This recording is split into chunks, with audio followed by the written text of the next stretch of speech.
For today's video, I wanted to do something a little bit different. I wanted to introduce you guys to my longtime friend, Adversary. Adversary! Adversary! Adversary! You've been having a right. It's crazy on Fridays, baby! I've always been a bit fascinated by stories. Why we tell true stories makes sense to me. There are valuable lessons to be learned where we can avoid pitfalls others have experienced. I suppose fictional stories told with allegories and literary devices are the ones that keep me up at night. On the surface, I get it. They serve a similar purpose, however, they are more difficult to digest by the audience, and they leave room for misinterpretation. With that in mind, I wanted to do this series, which is a bit different for me. Logic has one of my favorite lyrics in his song GP4. The greatest rapper alive is price stacking produce. I took it as his awareness that greatness doesn't always mean commercial fame or success, and the older you get, the more you realize we don't live in a meritocracy as much as many folks would have you believe. So I wanted to do a series with my good friend Adversary. Go ahead and introduce yourself to the world. Yo, what's up? It's your man Adversary holding it down for Glenmont, Maryland. 301, 202, stand up. We out here. The current champion, Adversary. Adversary, Adversary, Adversary, you back up the bat, let's move. Adversary, adversary, Adversary, adversary. adversary, adversary, adversary advances from Adversary, Adversary, Adversary. You've been having a right. It's crazy on Fridays, baby. Show them why you mad. Bring it back. Let's go. He's one of the best rappers you never heard of. Like Logic, he's a product of Maryland. He's open for artists like Fabulous, Jeezy, Beanie Man, Capadonna, from Wu-Tang, Bun B, Big Crit, Devin the Dude, and Talib Kweli. He's performed all around the DMV, including on the most popular local hip-hop radio stations WPGC and WKYS. He's also been on New York's Hot 97. He's performed at the Fillmore, Howard Theater, the 930 Club, Park at 14th, ThisIs50.com, King of the Dot, as well as Homecoming at Howard and Bowie State. Most notably, he killed it live to an international audience on BET's 106 & Park, winning not one, not two, not three, not four, but 5 consecutive rap battles, propelling him into the championship rounds where he won his quarterfinal and semifinal battles before finally being eliminated in the championship round, what many thought was a very bad decision, myself included. He was coming by the crib rolling up some loud, and I'd ask him about all these experiences. He shared plenty of stories about meeting folks in the industry, but even some supernatural experiences as well. The universe certainly works in mysterious ways when you begin chasing your dreams. Langston Hughes has one of my favorite lines in his poem Harlem. What happens to a dream deferred? Does it dry up like a raisin in the sun? I struggle with motivation, so when I see fellow artists who never stop grinding, I always want to hear their thoughts on their art or experiences. It got me to thinking, I should share these stories with more folks. From that, this series, which I'm dubbing Storytime with Adversary, was born. I hope you enjoy episode number 1 in a multi-part series. Nobody's fool, so I slow grind till it's no crime. Staying focused on the mission, I'll be out of here in no time. Hitting harder than a coke line. Just advance to the cash, no more standing in the broke. Guys, for my first interview on the channel, you get the pleasure of meeting Adversary. Maryland's finest, Moco's finest, Adversary. So, sir, I heard you have a story for us today. Please tell us. Tell us about being on 106 & Park. Yeah, a lot of people have been asking like about the, I guess, overall experience. So I'm gonna break it down for y'all. I guess each week, how everything happened and just the overall experience. So today I wanted to cover the beginning, the audition, and I guess what led up to that. So y'all might see me look down time to time. I just got bullet points to make sure that I don't miss or forget anything. So initially, before I got on, I'd gone to audition in the early 2000s when AJ and Free was on there. So the day of the auditions happened to be the same day as my prom, but I wasn't really pressed to go. So I was like, whatever. Screw it. So, I left, went to New York, and you had to be 18. That was the thing. You had to be 18 to audition. At this time, I was actually 17. So one of my homeboys managed to... How old were you started rapping? About 14. At 17, you went to New York. Yeah. So, my man had to get me a fake ID. So he had somebody he knew that cooked up something for me.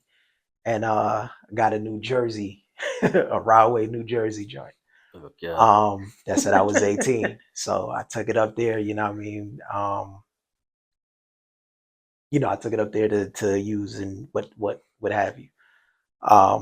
When I got to New York, this was like May. It was like sometime in the middle or late May. The movie Shadas had just come out, and Shadas always has, I guess, relevance for me because of that time, because I happened to be in New York going to audition, and this movie had just hit the streets, and this was like my cousin had the original VHS version. The one on Netflix, the soundtrack is different, and it's like they edited some of the scenes, but we had the original joint. So that always, when I think of that, I always remember that time. So the day the audition comes, and whatever I was gonna wear, my cousin had an Averex jacket, and back, at this time, if you had like an Averex jacket, like you was doing something, that was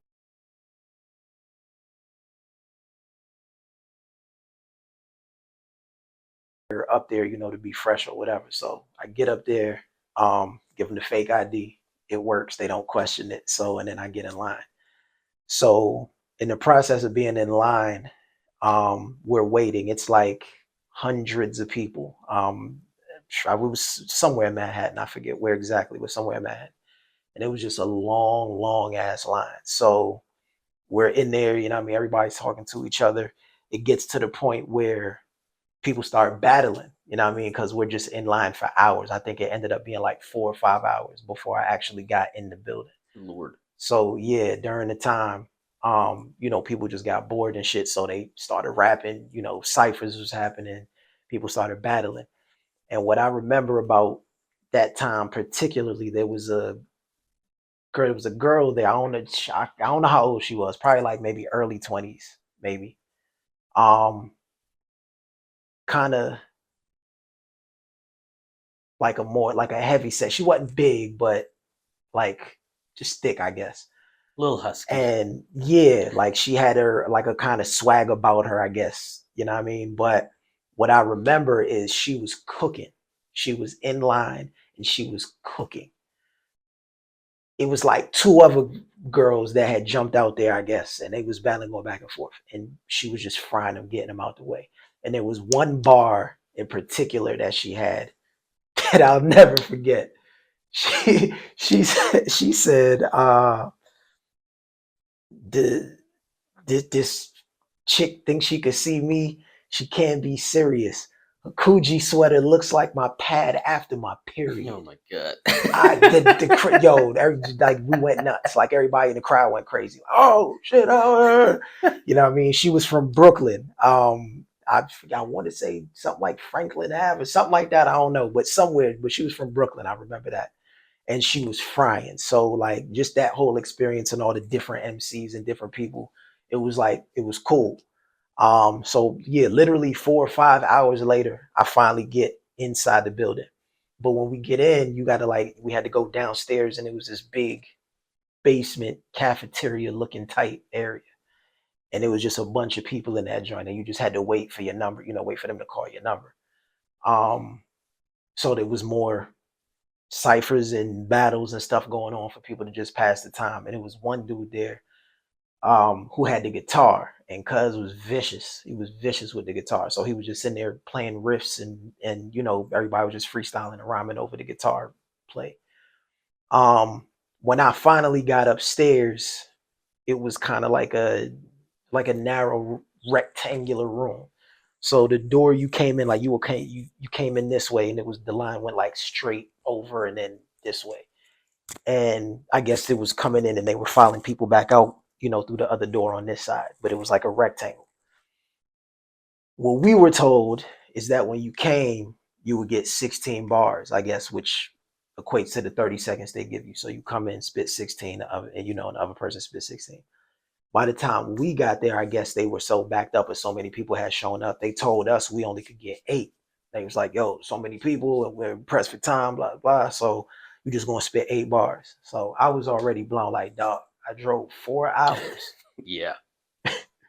Stood in line for 5 hours for you to tell me I get 8 bars. 15 seconds. And mind you, like I say, when I tell you it was hundreds, if not thousands, well, maybe not thousands, but at least 400 or 500 people. It was like a lot of people. You know what I'm saying? So the way we were in line, they just paired us off. Like whoever was standing in front of you, that's who you battle. So the dude I went against, like this short dude, he had a blazer on. It was funny because he had like a regular t-shirt, but then he was wearing a blazer over it and he had a do-rag, like a short brown skinned dude. He spit his 8. But he had some bars. It was one of 2 things he said that was nice. He spit his 8, I spit my 8, and that was pretty much it. And then they had to do with the camera on his shoulder, so he was just there filming, boom, boom, boom, catching everybody. And then once they did that set of people, everybody just filed out. So, you know what I mean? I was kind of blown. I guess the experience was cool to say I was there. But overall, it was like it wasn't satisfying because it was like I went through a whole lot. Fake ID, skip prom, drove 4 hours, you know what I mean, just to get 8 bars. But everything for a reason. So I never got a call back. And that was that. Fast forward to when I did get on that audition process. And to preface this, because I'm gonna come back to this at the end, but I met an angel, and that'll be relevant. I'll explain that, at the end. But I met an angel, and I believe, based on that experience, that's how or why everything played out the way it did. So on the second go around, my man Cashflow told me he's seen a commercial. He was like, "Yo, they got a commercial. They saying they looking for people for Freestyle Friday. You should go. You should sign up." So I'm like, "All right, cool, whatever." But I ain't paying no mind. I'm like, I'm not really tripping. A few days later, I'm cooling at his crib. Going through beats or whatever. I'm cooling. The commercial happens to come on, so I'm there. I actually see it that time, and they're looking for MCs. And they're telling you to go through the registration process, whatever. Go online and sign up. So I saw the commercial. I was like, all right, cool, whatever. And I go back to chilling. This man Cashflow literally walks up and grabs me and is like, "Dog, go sign up," and picks me up out the chair and is like, go sign up. So That's a good friend. Yeah. Did he know you went back? Or you went when you were 17? Did he? I might have told him that story. Probably. But yeah, so I go, he had a computer, he had the computer in his room. So I go sit down, fill out the paperwork or whatever. And then I think they wanted you to send a clip or something like you had online. So I sent them something I had on YouTube. They emailed me back, like, I think the next day, like within 24, 48 hours, they emailed me back. "Congratulations, this the time and the place, whatever. So I get the audition. I'm like, all right, cool. Problem now is, how do I get to New York? I ain't had no bread. I ain't had no way to get up there. Just so happened that the day I needed to be there, my mother happened to be going to New York. So I, caught a ride with her and was able to get up there. And I think they said the audition started or to be there like at 9 or something like that, like early in the morning. So she left around maybe like 5, which was the 4-hour window from here to New York. So literally when we got there, we pulled up and I hopped out the car and jumped straight in the line. I was like number 16. And there's actually, if you go to my Instagram page, Adversary 301, if you go to the Instagram page, you'll see there's a clip. I have a blue polo shirt on, and it's a clip of when I'm actually in line at that same audition. It's Adversary and I'm one of the bravest. I'm stunning you haters who think that you could come at the greatest. None of your favors will get you out. The lung is gonna cave and I cut with your vein as you ask if God is coming to save you. Listen, kissing the track with the tongue of a sadist. You want a battle, they gon' read about your son in the papers. Gun in the blazer to come and leave you slumped in the manger. You fuck with a major, so now you getting stung with a razor. Listen, lyrical javelins I be throwing while battling, handling any amateur ratting and any bragging. When rapping, I'm stabbing and jabbing them in the abdomen. Half of them that be dabbling end up getting attacked again. Bringing it back for them, cracking them off and cackling. New city jacking them if they acting pussy like Jacqueline. Stacking the packs again, telling them all to pack it in, hacking into your network, get her fighting and back again. Yeah. So I get there, they give me my number, everybody cooling in line. And it's the same type of deal. You're waiting. So guys start rapping. ciphers start going off, people start battling, same type of deal.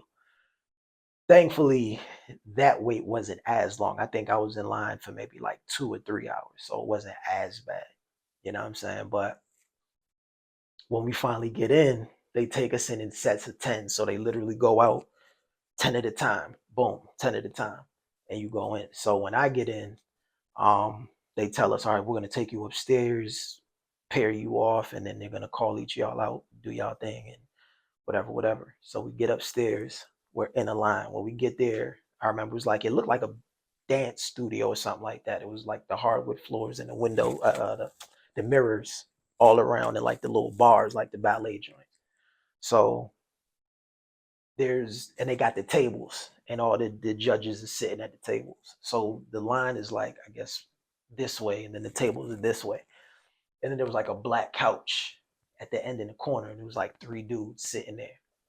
So we're in line, and they start pairing us off. And when they got to me, the dude that happened to be next to me was someone I ended up talking to in line, because we was there for like 3 hours. So Cuz was actually cool, but I had to fry him. You know what I mean? It's awkward. Yeah, a little bit. But it is what it is. It had to be done. So when they called us out, I cooked him up real quick. And up until that point, everyone they called out, they came out and battled, and then they sent them back in line. So like they called the first 2 out, they rapped, and then they said, all right, cool. Next 2, cool. When they got to me and him, and I went against him, they told me to stay. They was like, nah, you in the blue shirt, stay right there. And then they let everybody else go. They didn't tell anybody else to stay. Then they called one of the dudes from the couch. Hey, go against him. Boom, cooked him up. Hey, next, boom, called the next dude off the couch. Boom, cooked him up. Third dude, boom, come over. So now it's the 2 dudes I just went against, and now a third dude. Boom, boom, boom, cooked them up. Then they was like, all right, go against all 3 of them. Switched up the beat. So now I got to go against all 3 of them. So literally, I don't remember what all of them looked like. I remember one dude had like cornrows and a tight, like real tight, skinny jeans. I remember him. The other 2 dudes, I don't remember so much. But whatever they was wearing, it looked like I was just literally on some Eminem and just going off the whatever they was wearing. You know what I mean? How they look. I'm just cooking them up. You know what I'm saying? So after that, they were like, all right, cool. All of y'all go sit. They was like, you can go sit over there on the couch. Boom. So I went and I'm sitting. So I'm there chilling for like the next, maybe, I want to say half hour, maybe like the next 20, 30 minutes. I'm just there chilling, watching all the sets of 10 come in and do their thing. Maybe they might have called maybe 1 or 2 other guys to the couch after me, but most of them, they didn't. They just came and they was like, all right, thank you. And then there was, at some point, they called me back up and one of the other dudes back up to battle one of the other guys that was there. And they was like, all right, cool. So then I was telling the guy, the auditions were still going, but I was telling the guys like, yo, the producer's like, yo, I have to go. What's the process, my time? You know what I mean? I'm on a schedule. I gotta catch the Greyhound to get back home or whatever. So he was like, all right, come here. So I walk up to him and he's like, yeah, like we already knew we was gonna put you on the show, a while ago. But somebody will call you and give you the details, whatever. Let me get your information. So I gave him all the info, left. That was that. I felt good about the audition, but I didn't know if they was really gonna hit me back. But that's what the dude said. So it's 4 battles you had to do on the first tryout, basically. Something like that. Maybe 4 to 5. Yeah. So I leave, get back, going about my business. Like 2 days later, they actually called. The guy's name was Pat Charles. At the time he was the producer of the show. So he called and was like, yeah, we want to put you on the show. There's a guy that's on his run right now, but we're going to wait until afterwards. We're going to see what happens with him. And depending on what happens with him, we'll put you on after that. So, I was like, all right, cool. And, that was that. That was essentially the beginning in what sparked everything off. But to bring it back now, when I prefaced earlier about that meeting the angel. Yeah, we need to hear about that one. Yeah. So what happened was I was at an open mic. I performed. During the time I was there and performed, there was a gentleman in the crowd who I kind of like, I know there was something about him, I guess, that you would notice he was there, but I ain't, at the same time, I wasn't really paying attention. It was like, I recognized he was there, but I didn't recognize beyond that, I guess, why or whatever, but it was like, I did notice him in the crowd. But after, at the end of it and everything, we're cool, everybody's cooling out by the bar, and he walks up to me and extends his hand like he's about to dap me. So I'm like, he was like, yeah, good job. You did real good tonight, and went like that. So I reached out, I dapped him. When I dapped him, he didn't let go. He gripped my hand and didn't let that joint go. So I looked down, and my first instinct is like, what? Like what is what's happening right now? Yeah, I'd be confused too, like concerned. Before I could get the next word out to say something, he starts speaking. He says, my name is Timothy. You did great tonight. You did good. The whole time he still got my hand like this. And he's like, yeah, you did a good job tonight, whatever.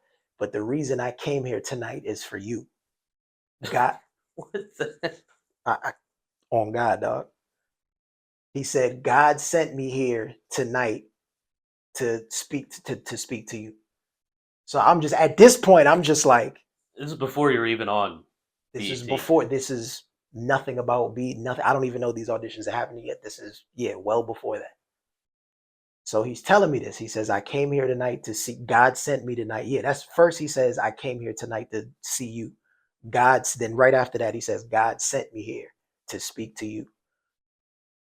He begins to tell me in so many words every single thing that had been happening to me up until that point of meeting him. What the fuck? Yeah, at this time, I wasn't living here. I was in Richmond. I was living in Richmond. So he tells me, everything that he said, I know right now you feel like the lowest of the low, like the bottom of the barrels. Like I know you going through it. I know right now you probably feel like God forgot about you and you're just, it's whatever. You know what I mean? This is probably like one of the worst times in your life. But I'm here to tell you, God has not forgotten about you. He's been seeing everything. He knows, he's seeing everything. Basically, he knows what's happening with you. He said, the people that you have around you, or the people, not so much that I have, but the people that happen to be around me at the time, I'll put it that way. The people that are around you would have you killed and then laugh as they put the dirt on your grave. Literally, this is what he says to me. What the fuck, dude? Yeah, this literally. And then he says, you have to get away from them. This is not for you. And everything that you've been going through is God is taking you through this to bring you to your next level, to bring you to the next stage. Right? Then he says, if I may speak in boldness, I'm going to make a prediction. Like he wasn't already bold. He says, in 6 months, something is going to happen that will change your life. I'm going to say that in 6 months, something is going to happen. Something's going to take place that's going to change your life. He was like, again, my name is Timothy. Nice to meet you. Boom. And he leaves. Now, the whole time, the other part, I guess, about it is there was a girl that was with him. There was a young lady that was with him. And that's the thing. I couldn't, he looked young. Like I couldn't, if I had to guess like an age or how old he was, you know what I mean? Maybe early 20s, I guess, maybe. And the young lady that was with him was probably around the same age, maybe like 19, 20. Is he taller than you? Shorter than you? He was a little shorter than me. He was tall, but not as tall as me. And he had, that was the thing. So white, black, Asian? It's a black guy. the thing about when I said earlier, the reason you kind of would notice him in the crowd is because of how he was dressed. He looked like he was like with the Nation of Islam. He had black tuxedo type black, Okay. blazers, the dress pants with the white button up and the little bow tie. So You know he's what I mean? unique. So stood out. he had these black glasses, these black square glasses, and he was bald. So when you saw him, you would assume, although he probably, not necessarily that he had to be Nation of Islam because he was dressed like that, but that's just how he looked. That was what came to my mind. Yeah. You know what I mean? So that's what I thought. And the girl that was with him had on blue jeans and like a denim jacket and like a yellow shirt. And she didn't say nothing the whole time. She was standing right next to him, but she didn't say a word. She was just like there. But the reason I say he was an angel, he didn't say that, but the reason I believe he was an angel is because there's no other legitimate explanation. There's no way I can explain that. How does a complete stranger that you've never seen in your life pop up and tell you every single thing that's happening to you at that time that you're going through it? The people that, when he was telling me this, the people you have around you, I know exactly who and what he was referring to. I know exactly what he was saying. How does he know that? You know what I'm saying? So there's no way for me to, he said out his mouth, God sent me to tell you. So how you explain it? You feel me?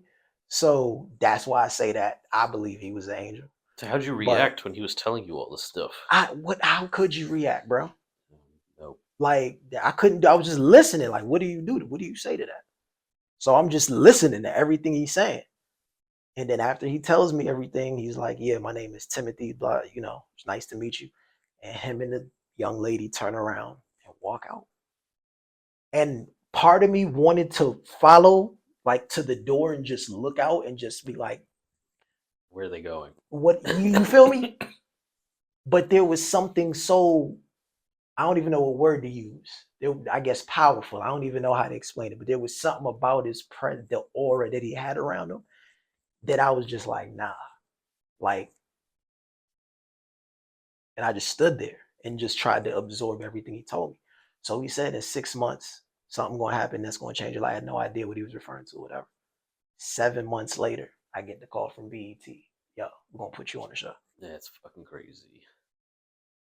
On God, on everything I love, I promise you though. I don't even know how I think about that. You know what I mean? So that's literally how the process, how the journey, whatever you want to call it, that was the beginning, that was the spark. That's how everything began. So I'm gonna leave y'all with that. I'm gonna come back and tell y'all, week 1, and we're gonna go from there, go through it like that. Man, now I want to hear the rest of it too. You got angels predicting the future. Yeah, man. Dope. That's a good story. Yeah. Thanks for sharing, bro. Appreciate it. All right, so we got 2 brand new challenges to the show, so go ahead and introduce yourself to the world. Yo, what's up? It's your man Adversary holding it down for Glenmont, Maryland. 301, 202, stand up. We out here. We here.